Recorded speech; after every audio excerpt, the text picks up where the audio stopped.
அதிகமா இருக்கு. ஏன்னா நீங்க என்ன வச்சாலும் சரி வெட்டிட்டு போயிடுறாங்க. அதை பராமரிக்கிறது ரொம்ப சிரமமா இருக்கு. தண்ணி அதுக்கு வந்து கிடைக்கிறது இல்லை. ஸோ இதுக்கு வந்து நிறைய இப்போ மெத்தட்ஸ் வந்து கொண்டு வந்துட்டு இருக்காங்க. அதுல ஒரு இதுதான் வந்து சீட் பால்ஸ், அதாவது விதைப்பந்து. இந்த பூமி வந்து உயிரோட இருக்கிறதுக்கு யாரு காரணம்னு நினைக்கிறீங்க? மனுஷன் காரணம் நினைக்கிறீங்களா? கண்டிப்பா வந்து இல்ல, மரங்கள் தான் வந்து காரணம். நீங்க மண்ணுல வந்து எதை போட்டாலும் அதை வந்து மக்கிடும். ஈவன் மனிதனோட உடல் கூட நீங்க புதைச்சதுக்கு அப்புறம் பாத்தீங்கன்னா மேபி ஒரு 90 நாள் 100 நாள் வந்து உடம்பே மக்கிடும். ஆனா விதையை அது என்ன பண்ணுது? மக்க வைக்குதா? இல்ல, விதைக்கு வந்து உயிர் கொடுக்குது.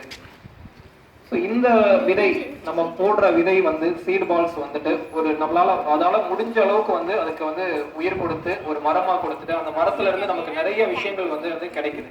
அதை நம்ம கிட்ட சொல்ல வராது mister Lathish. I am Latish from class 4C.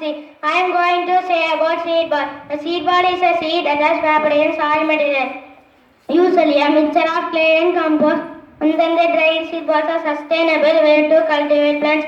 The seed balls are packaged in small recyclable brown paper bag. Press the seed ball gently on the 2x3 on the way down. Then